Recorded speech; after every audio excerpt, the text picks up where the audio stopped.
사랑이 내 백성을 보기 못하니 내 모든 것 내어주고 나 그들을 얻으리라. 여호와께 돌아가자. 우린 돌아서도 그는 변치 않네. 여호와께 돌아가자. 우린 넘어져도 그 사랑 영원하네.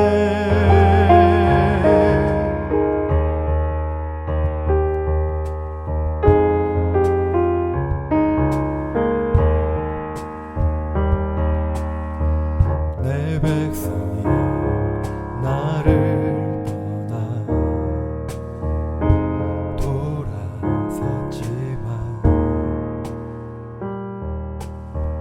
내 사랑이 내 백성을 보기 못하니 내 모든 것 내어주고 나 그들을 얻으리라. 여호와께 돌아가자. 우린 돌아서도 그는 변치 않네. 여호와께 돌아가자. 우린 넘어져도 그 사랑 영원하네. 사랑을 오래 참고 자신을 내어주며 서로 사랑할 때 세상은 주 보내. 사랑은 절대 지지 않네. 사랑은 오래 참고 자신을 내어주며 서로 사랑할 때 세상은 주 보내. 사랑은 절대 지지 않네. 여호와께 돌아가자. 우린 돌아서도 그는 변치 않네. 여호와께 돌아가자. 우린 넘어져도 그 사랑 영원하네. 여호와께 돌아가자. 우린 돌아서도 그는 변치 않네. 여호와께 돌아가자. 우린 넘어져도 그 사랑 영원하네.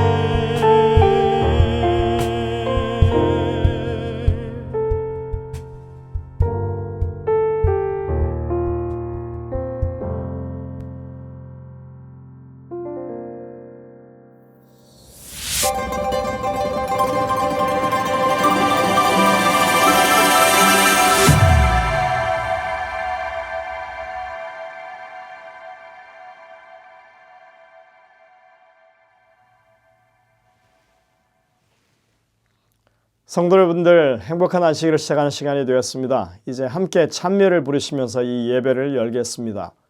처음에 부르실 찬미는 157장 찬미입니다.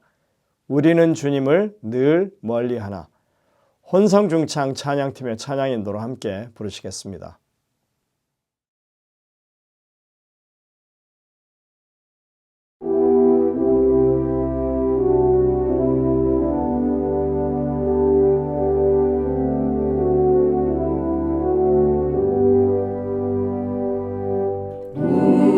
우리는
이어지는 찬미는 우리가 늘 함께 부르는 찬양입니다. 여호와께 돌아가자. 이제 많이 익숙해지셨죠? 우리 성도님들께서 정말 마음을 다하여 부르실 수 있는 그런 귀한 찬양이 되기를 간절히 바랍니다. 이주원 장로님, 조윤아 집사님 그리고 EM 청년들의 찬양 인도로 함께 부르시겠습니다. 이 찬미가 마친 후에는 조희숙 집사님께서 기도를 인도하시겠습니다.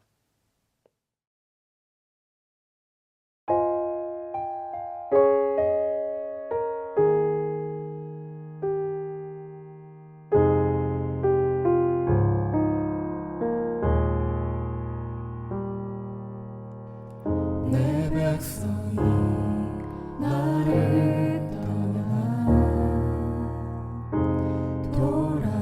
돌아섰지만 내 사랑이 내 백성을 포기 못하니 내 모든 것 내어주고 나 그들을 얻으리라. 여호와께 돌아가자.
하늘에 계신 사랑이 많으신 하나님 아버지, 주님의 귀하신 보혈로 저희를 용서해 주시고 구원의 확신을 얻게 해 주시니 정말 감사합니다. 저희가 구속받은 죄인임을 깨닫고 회개하며 저희의 품성에 변화가 오고 입술로 범죄치 말고 잘못된 길에서 돌아서 주님께로 나올 때 주님께서는 저희를 기뻐하시고 또 주님의 마음에 합하는 자가 될 것을 믿습니다. 바람은 목적지가 없는 배를 밀어주지 않는다 합니다. 이제 구속받은 기쁨으로 주님께서 저희에게 맡기신 사명을 받아 주님의 목적지로 앞으로 계속 향하기를 간절히 원하옵니다. 주님 오시는 그날까지 순결한 5 처녀처럼 등불에 기름을 잔뜩 넣고 기다리며 성령께서 함께하여 주실 것을 저희가 믿습니다. 주님의 말씀을 전하는 주의 종에게도 성령이 함께하셔서 피차간에 서로 구원의 반열에 들 수 있도록 저희들을 도와주시옵소서. 이 모든 말씀 사랑과 긍휼이 풍성하신 우리 주 예수님 이름 받들어 간절히 기도드리옵니다. 아멘.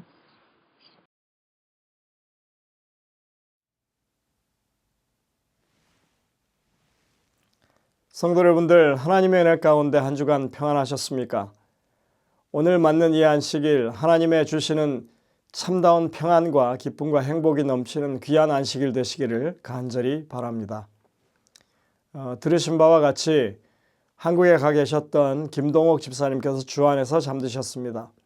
이제 한국 시간으로 곧 장례가 진행되리라고 생각이 됩니다. 박재순 집사님과 박재숙 집사님 그리고 유족들을 위해서 여러분들 하늘의 위로가 함께 하시기를 위해서 기도해 주시기를 부탁을 드립니다. 지난 안식일 오후에는 영어부에서 추진하고 있는 알래스카 선교 여행을 위한 후원 음악회가 저희 교회에서 열렸습니다. 인근에 있는 여러 교회들에서 함께 해주셨고 성황리에 성공적으로 참 좋은 음악회가 있었습니다. 오신 여러 다른 교회 교우들이 이 세리토스 교회를 되게 부러워하셨습니다. 이유는 젊은 청년들, 영어부 청년들이 많다고 그걸 부러워하셨습니다. 여러분들 계속해서 우리 청년들을 위해서 기도해 주시고 후원해 주시고 또 이 교회가 부흥하고 영적으로 더욱더 성장하는 그런 영어부 교회가 될 수 있도록 그렇게 여러분들의 관심과 기도를 다시 한번 당부를 드립니다. 매주 화요일에는 저희들이 민들레들 모임이 있습니다. 계속 새로운 분들이 한 분, 두 분 계속 늘어나고 있고요. 저희들이 모여서 함께 하는 그 모든 시간들이 유익한 시간들입니다. 이 모임이 더욱더 활성화되고 주변 사람들에게 알려져서 더 많은 발걸음들이 이 교회를 찾는 일이 생길 수 있도록 여러분들께서도 관심을 가져주시고 후원해 주시기를 그리고 함께 참여해 주시기를 당부를 드립니다. 내일 안식일에는 영어부 식구들이 테뮤킬라에 있는 야영장으로 캠핑을 겸한 야외 예배를 떠납니다. 그래서 교회 영어부가 없겠습니다. 여러분들 교회가 빈 것처럼 느껴지지 않게 다들 함께 일찍 오셔서 여러분들 이 교회 자리를 메워주시기를 부탁을 드립니다. 오늘 저녁에는 리버사이드 교회로 이제 전근 오신 윤석원 목사님께서 말씀을 준비하셨습니다. 이제 준비된 특창을 들으신 이후에 목사님의 말씀을 듣도록 하겠습니다. 은혜가 가득 넘치는 귀한 시간 되시기를 간절히 바랍니다.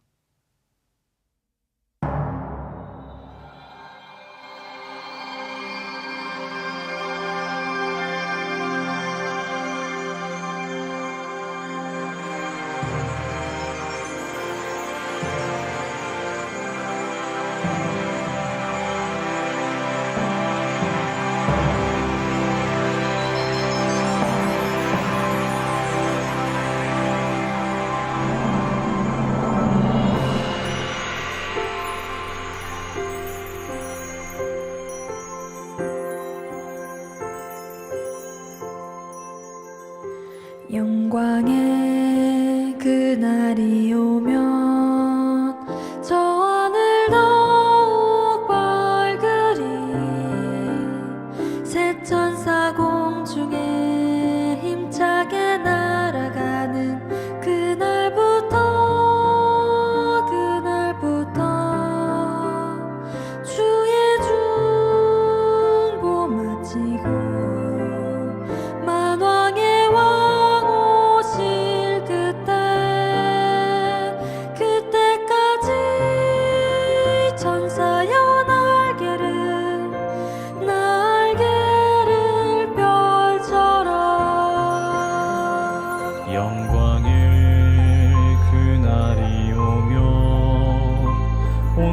세상 더욱 빛나리. 영원한 복음이 담대히 외쳐지는 그날부터 주의 심판 끝나고 완주의 주 오실 그때까지 성도여 복음을 전하라. 새 천사여 날개를 펼쳐라. 이 하늘에서 저 하늘로 새 천사여 날개를 펼쳐라. 구원 속히 전하라.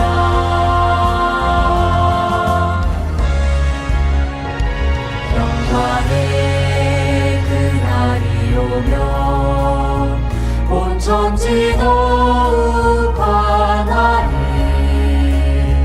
미치는 천사의 사명이 이루어지는 그날부터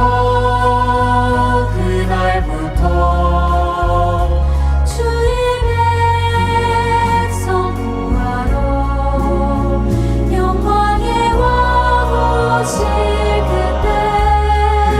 그때까지 남자여 창조주 전하라. 남은 자여 창조주 전하라. 이 나라에서 저 나라로 남은 자여 창조주 전하라. 기별 속히 전하라. 남은 자여 창조주 전하라. 이 나라에서 저 나라로 남은 자여 창조주 전하라. 기별 속히 전하라. 기별 속히 전하라. 기별 속히 전하라.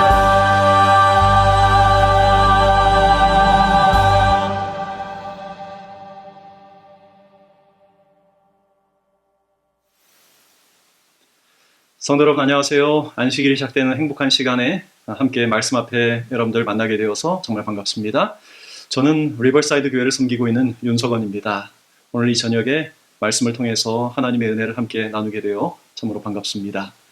저는 오늘 비유 속 천국 이야기 달란트라고 하는 제목으로 하나님 말씀을 나누려고 합니다. 먼저 마태복음 25장 19절부터 21절에 있는 말씀을 보도록 하겠습니다. 오랜 후에 그 종들의 주인이 돌아와 그들과 결산할세 5달란트 받았던 자는 5달란트를 더 가지고 와서 이르되 주인이여 내게 5달란트를 주셨는데 보소서 내가 또 5달란트를 남겼나이다.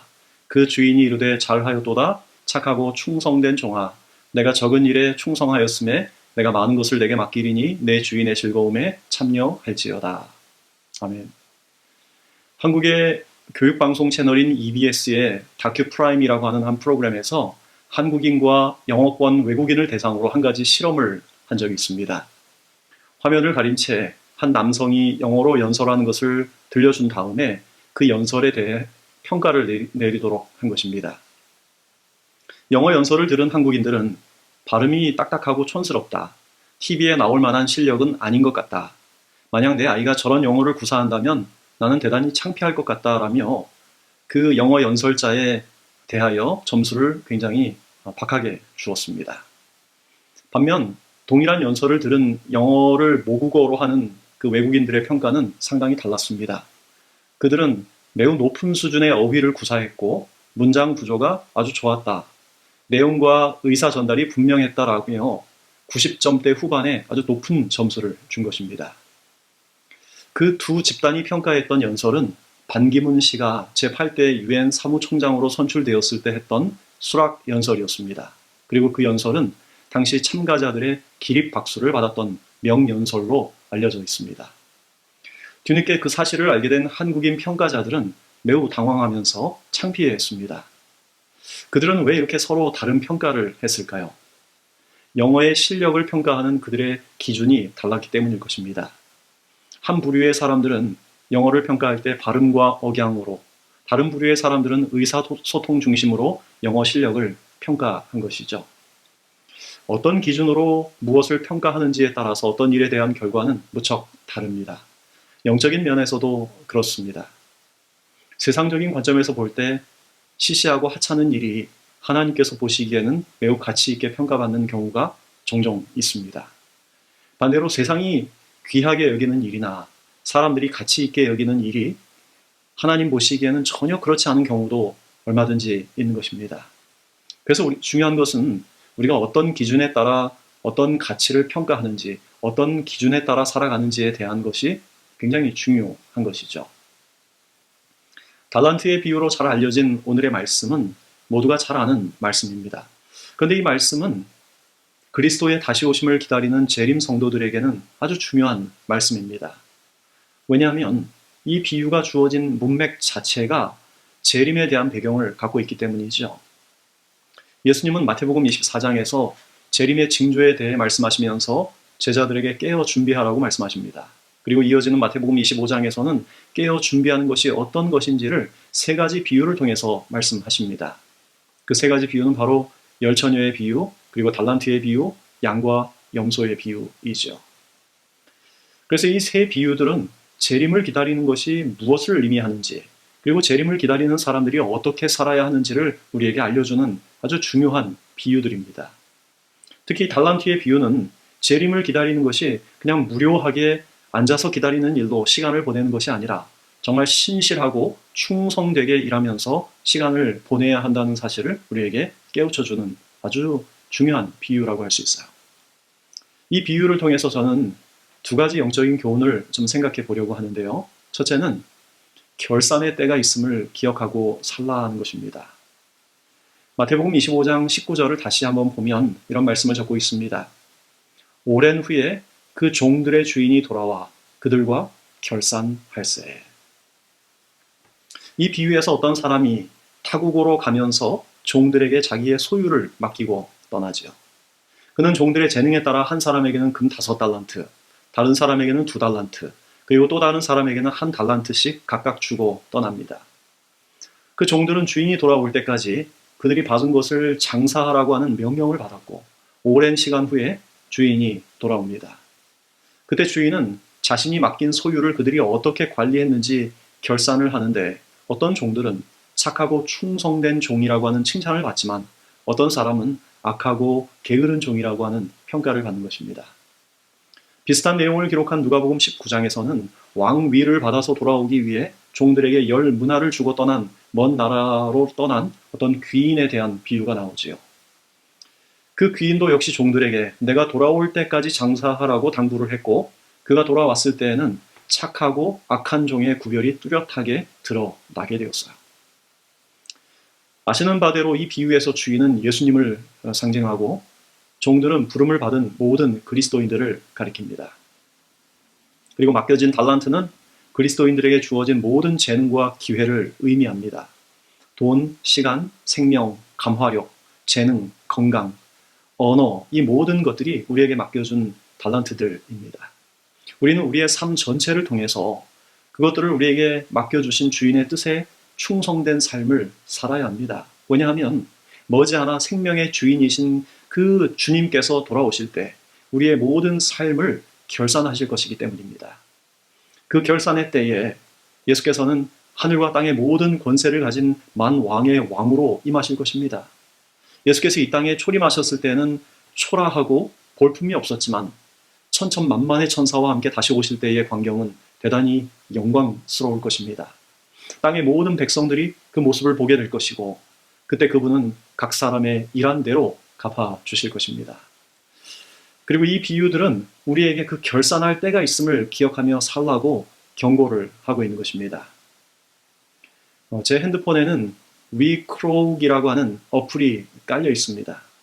근데 이 어플은 하루에 랜덤으로 5번 알림 메시지가 뜨는데 그 알림 메시지의 내용은 You are going to die. 너는 죽을 것이다 라고 하는 알림입니다. 기분 좋게 아침을 시작하려는데 휴대폰이 띠링 울리면서 You are going to die 라고 하는 메시지가 뜬 거예요. 하루 일과를 마치고 이제 잠자리에 들려 할 때 띠링 울리면서 You are going to die.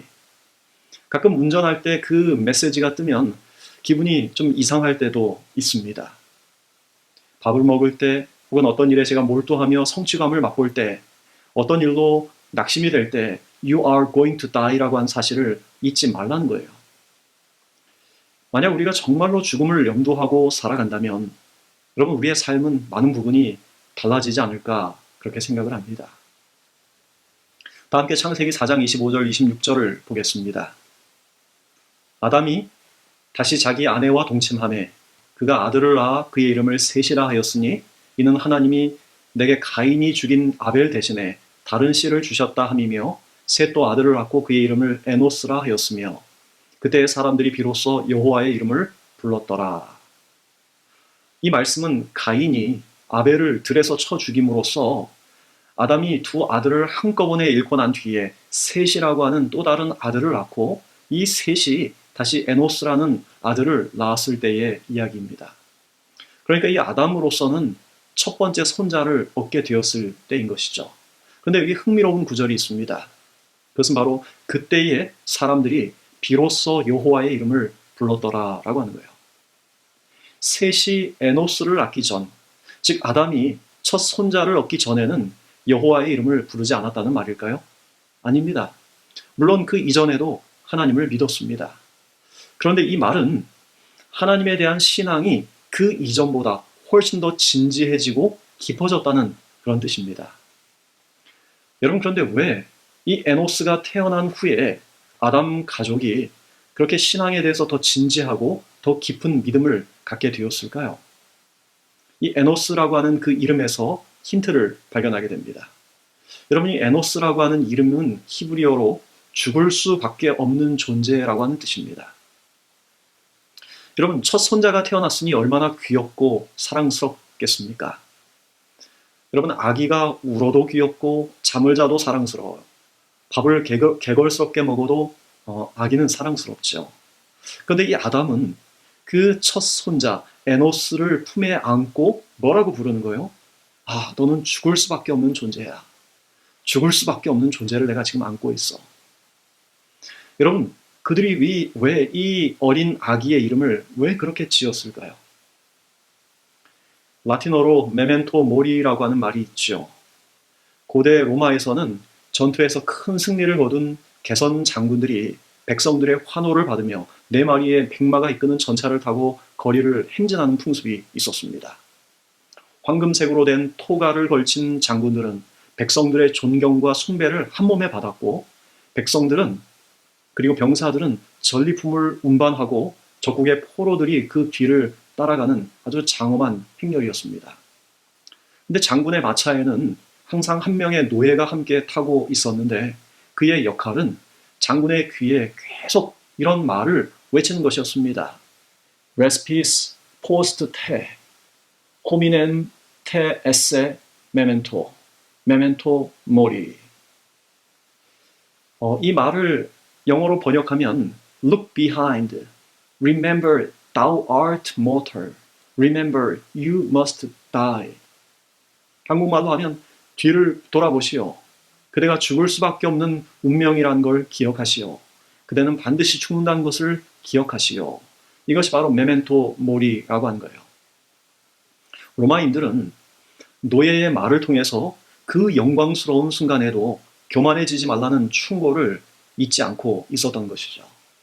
지금은 비록 백성의 찬사를 받는 개선 장군이지만 당신도 언젠가 죽을 존재이니 너무 우쭐대지 말고 겸손하라고 하는 메시지였습니다. 아담과 하와는 영원히 사는 존재로 지어졌습니다. 하지만 죄를 짓고 그들은 영원한 생명으로부터 단절됐지요. 그런데 그들에게 죽음은 곧바로 이르러 오지 않았습니다. 그들은 오히려 범죄 후에도 거의 1000년 동안이나 살았어요. 그러다 보니 그들은 착각했어요. 아, 내가 죄를 지었는데 괜찮구나. 내가 1000년 동안 사는 내 생명에는 거의 지장이 없구나. 그런데 가인이 아벨을 죽인 사건을 통해 그들의 죄의 결과가 죽음이라는 것을 그들은 직접 경험을 했어요. 그들은 사랑하는 아들의 죽음에서 자신의 죽음보다 더 큰 고통을 느꼈습니다.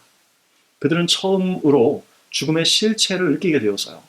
그리고 그들이 잊고 있었던 중요한 사실을 기억한 것입니다. 죄의 대가는 정말 죽음이구나. 우리는 유한한 존재이구나. 우리는 끝이 있는 존재로구나. 우리의 유일한 소망은 하나님밖에 없구나. 그래서 그 소중한 아이에게 에노스라고 하는 이름을 지어준 것입니다. 그리고 그 이름을 부를 때마다 그들은 자신들의 운명과 더불어 유일한 영생의 소망을 기억한 것입니다. 비슷한 이야기가 창세기 5장 21절, 24절에도 나옵니다. 에녹은 65세에 무드셀라를 낳았고 무드셀라를 낳은 후 300년을 하나님과 동행하며 자녀들을 낳았으며 그는 365세를 살았더라. 에녹이 하나님과 동행하더니 하나님이 그를 데려가심으로 세상에 있지 아니하였더라. 성경은 에녹이 65세에 무드셀라를 낳고 그 이후 300년 동안 하나님과 동행하였다라고 말씀합니다. 그런데 여러분, 왜 에녹이 무드셀라를 낳은 후에 하나님과 동행했다는 사실이 특별히 강조되었을까요? 무드셀라라고 하는 그 이름에 중요한 단서, 그 이유가 들어 있습니다. 여러분, 에녹이 아들에게 주어진 무드셀라의 이름의 뜻이 무엇인지 아십니까? 그 이름의 뜻은 그가 죽으면 그것이 올 것이다 라고 하는 뜻이에요. 여기서 말한 그것이라고 하는 것은 무엇일까요? 그것은 바로 홍수로 인한 이 세상의 심판입니다. 이 에녹은 노아보다도 먼저 장차 이 땅에 임하게 될 홍수에 대한 예언을 하나님께 받은 사람이죠. 그리고 그 사실을 유다서가 기록하고 있습니다. 창세기 5장의 연대기를 연구해 보면 실제로 무드셀라가 죽던 해, 즉 노아가 600세 되던 해에 홍수가 이 땅에 임했다고 성경은 기록합니다. 그러므로 에녹은 65세에 낳은 아들의 이름을 끝, 심판을 가리키는 무드셀라로 짓고 그 이후 300년 동안 하나님과 더 깊은 관계로 들어간 것입니다. 부조화 선지자 84쪽에는 이렇게 적고 있습니다. 장남이 태어난 후 에녹은 더 높은 경험에 이르고 하나님과 더 친밀한 교제 가운데로 이끌려 들어갔다. 그는 하나님의 자녀로서의 자신의 의무와 책임을 보다 더 완전히 깨달았다. 그리스도를 통한 하나님의 무한하고 측량할 수 없는 사랑이 밤낮 그의 명상의 주제가 되었다. 그는 전심전력을 다하여 그가 살고 있던 주위의 사람들에게 그 사랑을 나타내려고 애를 썼다. 사랑하는 성도 여러분, 우리는 모두 죽을 수밖에 없는 존재들입니다. 이 세상의 역사는 머지않아 그리스도의 재림으로 인하여 완전히 끝나고 이 땅은 새롭게 될 것입니다. 그 사실을 인지하며 살 때 우리의 삶은 지금과는 매우 달라질 것이라고 저는 생각을 합니다. 그래서 지혜자 솔로몬은 우리에게 이렇게 권면하죠. 청년이여, 내 어린 때를 즐거워하며 내 청년의 날들을 마음에 기뻐하여 마음에 원하는 길들과 내 눈이 보는 대로 행하라. 그러나 하나님이 이 모든 일로 말미암아 너를 심판하실 줄 알라. 두 번째, 우리가 이 달란트의 비유를 통해서 생각해 볼 영적인 교훈은 결과가 아닌 마음의 동기와 태도를 중요하게 여기며 살라라고 하는 것입니다. 마태복음 25장 26절에서 28절을 다시 보겠습니다. 그 주인이 대답하여 이르되 악하고 게으른 종아, 나는 심지 않은 데서 거두고 해치지 않은 데서 모으는 줄로 내가 알았느냐. 그러면 내가 마땅히 내 돈을 취리하는 자들에게나 맡겼다가 내가 돌아와서 내 원금과 이자를 받게 하였을 것이니라 하고 그에게서 그 한 달란트를 빼앗아 10 달란트를 가진 자에게 주라. 결산을 할 때 이 주인은 한 달란트를 잘 보관했던 종을 악하고 게으른 종이라고 선언하십니다. 여러분, 이 게으르다라고 하는 평가는 그런대로 수긍할 만하죠. 왜냐하면 그 사람은 아무것도 하지 않고 그것을 그냥 땅에 묻어두었기 때문입니다. 하지만 악하다라고 하는 말은 조금 뜻밖입니다. 왜냐하면 우리가 보기에 그 사람은 그렇게 악한 일을 하지 않은 것처럼 보이기 때문이죠. 더구나 그 종을 바깥 어두운 데로 쫓아내서 거기서 울며 슬피 이를 갈미 있으리라 라고 선언한 것은 너무 가혹한 것처럼 보입니다. 마태복음 12장 20절에는 상한 갈대를 꺾지 않으시고 꺼져가는 심지를 끄지 않으시는 그 하나님께서 그 종을 향해 왜 그렇게 모질게 표현했을까요? 여러분, 이 종이 가진 문제는 무엇이었습니까? 마태복음 25장 24절 25절을 보겠습니다. 당신은 굳은 사람이라 심지 않은 데서 거두고 해치지 않은 데서 모으는 줄을 내가 알았으므로 두려워하여 당신의 달란트를 땅에 감추어 두었나이다. 보소서 당신의 것을 가지셨나이다. 여기서 사용된 굳은 사람에 대해 해당하는 헬라어 원어는 엄격하다 혹은 가혹하다라고 하는 말입니다. 다시 말하면 그 사람은 주인에 대해 아주 큰 오해를 하고 있습니다. 그는 주인을 가혹하고 무자비한 분으로 알고 있습니다. 다시 말하면 그 사람은 주인과의 관계가 잘못되어 있다는 말이죠. 그가 달란트를 땅에 묻었던 동기는 그가 주인을 악한 사람으로 보았기 때문이었어요. 그의 이런 항변에 대해 주인은 뭐라고 대답을 합니까? 26절에 나는 심지 않은 데서 거두고 해치지 않은 데서 모으는 줄로 내가 알았느냐. 주인은 그 종이 일을 잘못했다거나 그 일을 한 결과가 나빠서 책망하는 것이 아닙니다. 그럼 만약에 그가 선한 동기를 가지고 그렇게 열심히 일하다가 그 달란트에 손해를 입혔다면 주인이 그를 책망하셨을까요? 그렇지 않습니다. 그 사실을 알 수 있는 것은 처음 두 사람에게 주인이 했던 칭찬이 토시 하나 다르지 않고 똑같다는 사실을 보면 알 수가 있어요. 여기서 적다로 번역된 올리고스라고 하는 단어는 아주 적거나 작은 것을 말합니다. 여러분, 한 달란트는 금 34kg으로 약 6,000데나리온에 해당하는 금액입니다. 그리고 한 데나리온은 그 당시 노동자 한 명의 하루치 품삯이었습니다. 그러므로 한 달란트는 노동자 한 명이 6,000일 동안 일한 노동의 대가입니다. 거의 20년치 연봉에 해당되는 돈이죠. 아주 쉽게 노동자 하루의 일당을 100불로 환산했을 때 한 달란트는 60만 불에 해당하는 굉장히 큰 액수입니다. 그러므로 두 달란트를 남긴 사람은 120만 불, 5달란트를 남긴 사람은 300만 불을 남긴 셈이에요. 굉장히 큰 결과 아닙니까? 그런데 주인은 그 두 사람에게 똑같이 적은 일에 충성했다고 칭찬을 하는 거예요. 여기서 우리는 주인의 평가가 장사하여 얼마만큼의 이윤을 남긴 그 양이나 결과에 있지 않다는 것을 알 수 있습니다. 사실 주인은 종들이 남긴 이윤에 대해서는 별로 관심이 없어요. 오히려 주인은 그가 맡긴 일을 종들이 어떤 마음으로 했느냐를 매우 중요하게 보고 있는 것입니다. 그런 면에서 마지막 종은, 한 달란트 받았던 종은 그 점에서 실패를 한 것이죠. 우리는 나름대로 큰 일과 작은 일, 그리고 중요한 일과 중요하지 않은 일을 구분해 놓고 살아갑니다.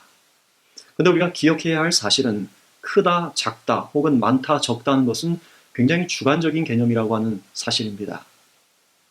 예를 들어 7피트가 조금 못 되는 제 키가 큰 키일까요? 작은 키일까요? 어떤 사람이 보기에는 제 키가 커 보이지만 어떤 사람이 보기에는 제 키는 작은 키이죠. 이처럼 우리가 판단하는 많다 혹은 적다, 크다, 작다 혹은 좋다, 나쁘다의 개념은 대체로 주관적인 개념입니다. 만약 절대적인 평가 기준이 있다면 우리가 평가하는 것과는 상당히 그 결과가 달라질 것이라고 저는 생각을 합니다.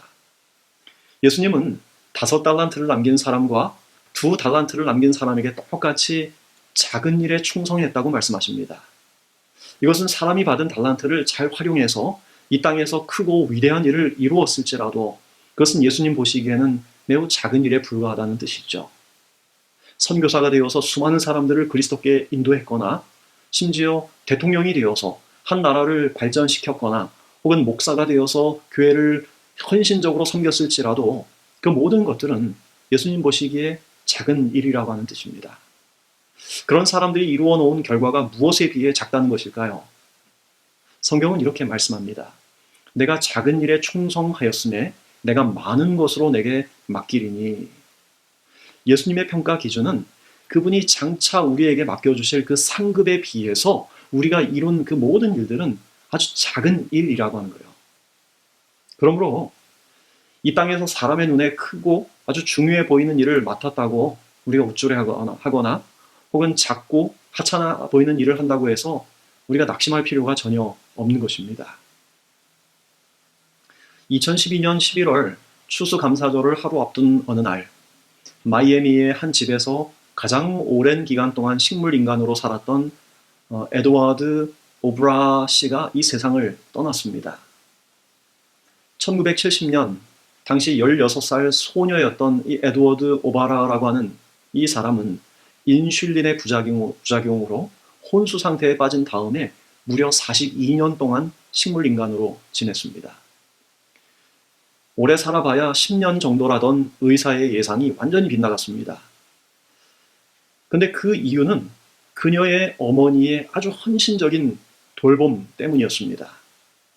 그녀의 어머니는 2008년에 세상을 떠나기까지 무려 38년 동안 자신의 사랑하는 딸 곁을 지켰어요. 엄마는 딸을 먹이고 씻기고 그의 대소변을 다 받아냈습니다. 욕창이 생기지 않도록 딸의 자세를 바꾸어 주느라고 한 번에 90분 이상 자본 경험이 없었다고 그렇게 이야기했어요. 그리고 약값으로만 30만 달러가 넘는 엄청난 빚을 지게 되었어요. 그럼에도 불구하고 그녀의 어머니는 한마디의 불평도 하지 않았습니다. 오히려 그런 딸이 자신에게 짐이 아니라 축복이었다고 말을 했어요. 자식이 부모를 위해서도 이렇게 지극정성으로 돌볼 수 있을까요? 그럴 수 있습니다. 종종 뉴스나 어떤 기사를 통해서 정말 부모를 효성스럽게 공양하는 그런 자녀들의 뉴스를 봅니다. 그런데요, 자식이 부모를 위해 아무리 크게 희생을 하더라도 자식을 위한 부모의 희생에 비하면 그것들은 비할 바가 되지 않습니다. 그것은 매우 작은 거예요. 마찬가지로 우리가 하나님을 위해서 아무리 큰 희생을 하더라도 우리를 구원하기 위해서 하나님께서 선택하신 그분의 희생에 비해서는 그것은 너무나 작은 것이라고 하는 거예요. 하나님은 우리를 죄로부터 구원하시기 위해서 예수 그리스도, 독생자 예수 그리스도를 주심으로 온 하늘을 다 주셨어요. 그리고 그 예수님의 희생으로 우리에게 구원의 길이 열린 것입니다. 그래서 로마서 8장 18절은 이렇게 말씀합니다. 생각컨대 현재의 고난은 장차 우리에게 나타날 영광과 비교할 수 없도다 라고요. 여러분, 성경에서 이 선과 악의 개념은 윤리적인 개념이 아닙니다. 그것은 관계의 개념이에요. 그것이 이 세상이 판단하는 기준과 성경이 판단하는 기준이 서로 다른 점입니다. 여러분, 이 세상의 법은요, 겉으로 드러난 일에 대해서만 판단을 하지요. 하지만 하나님의 법은 우리의 숨겨진 내면의 동기와 우리의 태도, 그리고 목적의 순수성을 더 중요하게 여긴다는 것입니다. 그래서 예수님이 이 땅에 재림하실 때 우리에게 물으실 질문은 내가 얼마나 큰 일을 했느냐라고 하는 그 질문이 아닙니다. 얼마나 많은 영혼들을 구원했는지, 얼마나 많은 헌금으로 내 사업을 위해서 헌신했는지 그것들을 묻지 않으실 것입니다. 하지만 그분이 저와 여러분에게 분명히 물으실 질문은 이것일 겁니다. 너는 나와 얼마나 올바른 관계를 맺고 살았느냐? 너는 얼마나 선한 동기로 나를 섬겼느냐고요. 그리고 이 질문에 대한 대답으로 우리의 영원한 운명이 달라질 것입니다. 욥이라고 하는 사람은 그리스도의 재림의 때를 예언적인 안목 가운데 바라보면서 이렇게 고백을 합니다. 욥기 19장 27절. 내가 친히 그를 보리니 내 눈으로 그를 보기를 외인처럼 하지 않을 것이다 라고요. 그가 그리스도를 볼 때에 외인처럼 보지 않을 거다라고 하는 거예요. 그 이유가 무엇입니까, 여러분? 욥에게 있어서 예수님은 매일 만나는 아주 친밀한 친구가 되셨기 때문입니다. 예수님께서 이 땅에 다시 오실 때 잘하였도다, 착하고 충성된 종이라고 하는 칭찬을 받게 될 사람들 역시 같을 것입니다. 그들도 매일의 삶을 통해서 예수님을 사랑으로 섬긴 사람들일 것입니다. 매일의 삶을 통해서 예수님과 친밀한 교제와 관계를 맺고 살았던 사람들일 것입니다. 얼마나 많은 일의 결과로서 그런 칭찬을 받게 될 것이 아닙니다. 끝으로 실물교훈 421쪽에 있는 말씀을 읽고 말씀을 마치려고 합니다. 그들은 하나님과 매우 긴밀한 접촉을 가지고 항상 하나님과 교통하는 생애를 살았다. 저희 위에 여호와의 영광이 빛이었다. 예수 그리스도의 얼굴에 나타난 하나님의 영광을 아는 빛이 저들에게서 반사되었다. 이제 저희는 위엄을 갖추고 나타나시는 만왕의 왕의 광채와 영광의 빛 가운데에서 즐거워한다. 그들은 이미 하늘과 어울릴 준비가 되어 있었다. 이미 그들은 마음으로 하늘을 누리고 있었기 때문이다. 여러분, 이 말씀 가운데에서 영광 가운데 나타나실 만왕의 왕을 만나는 그 빛 가운데서 즐거워하는 사람들은 이미 이 땅에서 하늘과 어울릴 준비가 되어 있는 사람들이라고 하는 것이죠. 그리고 그들은 이미 마음으로 이 땅에서 하늘을 누리고 있었던 사람들이라는 것입니다. 이 땅에서 마음으로 이미 하늘을 누리고 있었던 이런 사람들에게 하늘은 정말 행복하고 의미 있는 곳이 될 것입니다. 오늘 이 말씀의 자리에 함께 선 저와 여러분들이 모두가 이 땅에서 누리는 하나님의 그 친밀한 교제를 이 땅에서 누리다가 하늘이 전혀 낯선 곳이 아닌 정말 익숙한 곳으로 하늘이 우리의 영원한 행복으로 가득 찬 그런 장소가 되기를 바라면서 말씀을 마치겠습니다. 함께 기도하겠습니다. 하늘에 계시는 사랑의 아버지 하나님, 오늘 말씀을 통해서 저희를 깨우쳐 주시니 감사합니다. 하나님 아버지, 우리의 삶에 끝이 있음을 날마다 기억하며 살아가도록 인도하여 주시옵소서. 그리고 그 끝이 허무한 끝이 아니라 우리가 사랑하는 예수 그리스도를 통해서 영원한 생명으로 이어지는 그 영광스러운 미래가 우리에게 준비되어 있음을 잊지 않도록 인도하여 주시옵소서. 그리고 오늘 우리가 일한 정신이 어떤 것인지를 평가하시는 하나님의 그 평가대로 우리가 이 땅에서 신실하게 그리고 선한 동기를 가지고 하나님을 섬기며 살아가는, 그래서 우리의 삶이 정말 하늘을 향해서 준비되는 그런 귀한 삶이 되도록 축복하여 주시기를 예수님의 이름으로 간절히 기도합니다. 아멘.